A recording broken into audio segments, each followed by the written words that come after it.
The most obsolete idea is go to school, get a job, work hard, save money, get out of debt, and invest for the long term in the stock market. See, why would you save money when they're printing trillions of dollars? The gap between the 1% and 99% is massive. You see, it's not just money. You have to step back and look at the bigger picture. So what do you do? In every one of us is a poor person. There's still a poor person inside me. There's also a middle class person, and the middle class person wants security. They want that steady paycheck. And there's a rich person. And they're all inside of us, except that it's not taught. You're taught to go to school, get a job, and get a paycheck. You're not taught to how to get rich. If you read Rich Dad, Poor Dad, my rich dad refused to pay me. He said the paycheck was one of the most damaging things you could take in your life. He says the moment you take a paycheck, you're an employee, and that's the mindset. So my rich dad never paid me. It drove my poor dad, government employee, nuts. You gotta pay people, you gotta pay people. And Rich Dad was not saying that the paycheck was bad. He says you didn't want to be a slave to money. So as an entrepreneur, if Rich Dad folded, I just started another company. I don't need a paycheck. I don't need anybody to take care of me. If my government doesn't like me, I move to another country because they need entrepreneurs there. So the entrepreneur is not so much the business. The entrepreneur is really the mindset and the skill sets and the different set of rules. You see, I don't operate, small business does not operate in the same rules as big business. Entrepreneur is a mindset first, a skill set, and rules. And depending upon whether you're an employee or a small business, the rules are different. The mindsets are different, the skill sets are different. If you could say one thing to somebody who's never been an entrepreneur and they're thinking about making the leap of faith into becoming an entrepreneur, what could you tell them? Well, I'll just tell them the same thing that happened to me.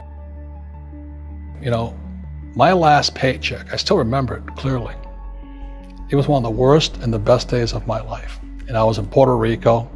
I was working for Xerox, and my boss gave me my last, it wasn't a paycheck, it was a bonus check. I think it was about $30,000, taxable. It's the only problem with that.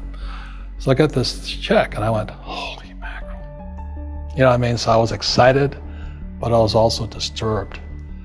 And so this other guy comes up to me, his name was John, and John says to me, he says, you're gonna be back. I said, why?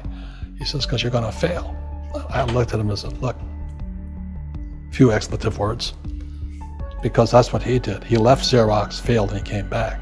And I said, look, you failed and you came back, but I'm gonna fail and I'm never coming back. And that's the attitude. Do you know what I mean? If you say, well, if I fail, I'll go back to mommy and daddy, then that's what you'll do.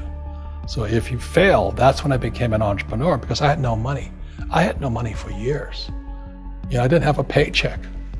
But that's what my rich dad encouraged me to do. He says, when you don't have this paycheck, you get hungrier, smarter, and it's a test of your character. Will you become a crook? Will you become dishonest? Will you cheat and steal? Or will you become a better human being?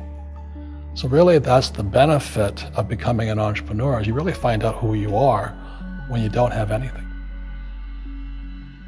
So you always have to look at the big picture. Too many people look at, well, what's going to happen to me? When you look at the big picture, you're also going to know that when something bad happens, something good's going to happen. But you got to prepare for whatever is coming. If you think next 20 years will be like the last 20 years, you're going to get creamed. When you and I go to the supermarket and we buy a carton of milk, we always check for the expiration date. But most people do not check for the expiration date on their brains. Instead of get out of debt, I get into debt. I just refinanced $300 million in debt. I went from 5% to 2.5% interest. I made a fortune. Every month, more money comes in because my cost of money has gone down. So while some financial experts are saying get out of debt, I'm saying learn how to use debt.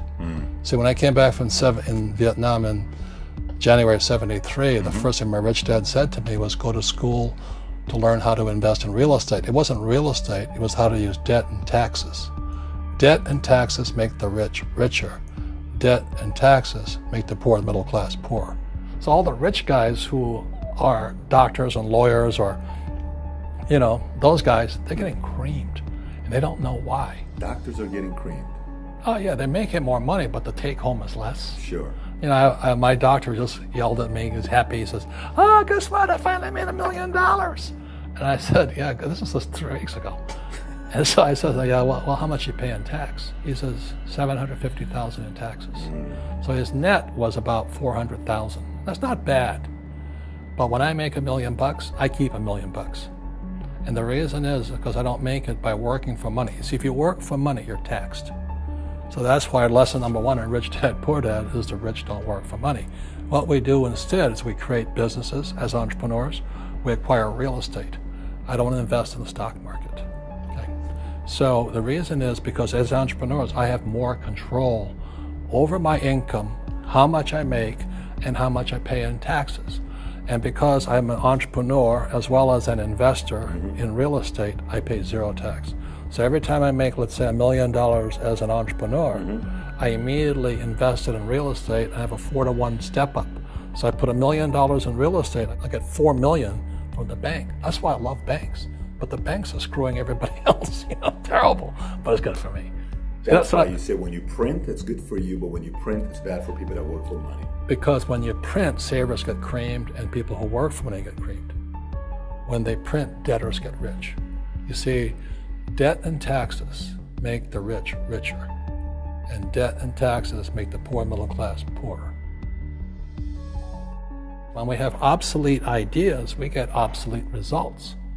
So what's happening for most people, the idea of going to school, getting a job, working hard, saving money, getting out of debt, buying your house because it's an asset, and investing for the long term, is obsolete. The world has changed. The world changed in 1971 when President Nixon took us off the gold standard and money became debt. What if we get rid of school? Then what would happen? Would it be better if we had no educational system at all? No, I'm saying education is more important before. It's just obsolete. There's Moore's Law which states information doubles every 18 months. In other words, everything's obsolete 18 months.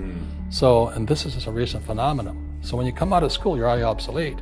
And that's why I'm the old guy, I meet my friends who went to Harvard. I went to Harvard. I said, yeah, that was how long, 50 years ago? Today, the banks are charging you interest to save money. In other words, banks don't want your money because they printed too much of it. And that's why there's this bubbles in stocks and bubbles in real estate and all this. People are dumping the cash because, as I said in here, savers are losers and cash is trash.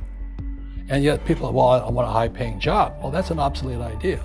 Get out of debt is an obsolete idea. You should learn how to get into debt, how to use debt to get rich, and they'll never teach you about taxes. The reason the 1% is way up here and the 99% are going this way is because when you print money, 2 things happen: inflation and taxes. It's crushing them. And any entrepreneur thinks, I'm just going to make money, I'm going to start a business and make a lot of money because of what we talk about. They really have got to smell the roses, man. That's not what the real entrepreneurs are doing. Most entrepreneurs, there's 28 million small business owners in America. 24 million are what are one-person entrepreneurs. They're called non-employee entrepreneurs. So and that's what happens is when people don't really understand what an entrepreneur does. So most big people are self-employed, but they're not really entrepreneurs. The self-employed pay the highest taxes of all, and nobody tells them that. Yeah, it's also called the entrepreneurial spirit, but what we were actually talking about was there's no such thing as a bad economy. There's external, you and I, we all have an external economy, but we also have an internal economy, and the willpower is to change our internal economy. So for me, I can see the good and I can see the bad. I don't really give a damn because I'm going to be rich anyway. But a poor person with a poor personal economy, all they're going to see is a bad economy because they don't know how to make money in any economy. And a middle class person, they have a middle class economy. What they want is a nice house and a steady paycheck and the job and the car. And so when you take their job away, to them, that's disaster. Well, since an entrepreneur doesn't have a job anyway, it's no big deal. So all I'm saying to people, and it's what Bucky Fuller taught me, is always two sides, you know what I mean? Unity is plural, at minimum two. So if you think the economy is bad, it's because your economy is bad. If you think that steady, employment is important, then you'll see an economy without jobs. Your economy versus the external economy. What you control versus what you can't control. I can control. Yeah, it's called an internal focus versus an external focus. So the real entrepreneur has an internal focus. That if they fall down, they say, "Oh, this is good, because I'm going to go up higher." The average person will fall down and say, "Oh, I'm going to take some Prozac," or somebody has a mistake. So, "Oh, the mistakes don't matter." Well, mistakes matter. It means you didn't know something. But a real entrepreneur, whether they fall down, they always can go up. They can stand back up and go higher. That no matter what happens to them, they get stronger and better and smarter and happier. But a person with a weak internal mindset is that they're so afraid of what happens, it generally happens. Like, people who are afraid of losing their jobs, they generally lose their jobs. You know what I mean? Yeah, so everything you can comes through you. Yeah, so the entrepreneur first job is to control inside here, not outside there. The moment you take that paycheck, you're an employee. You've got to be stronger than that. It's about inside control.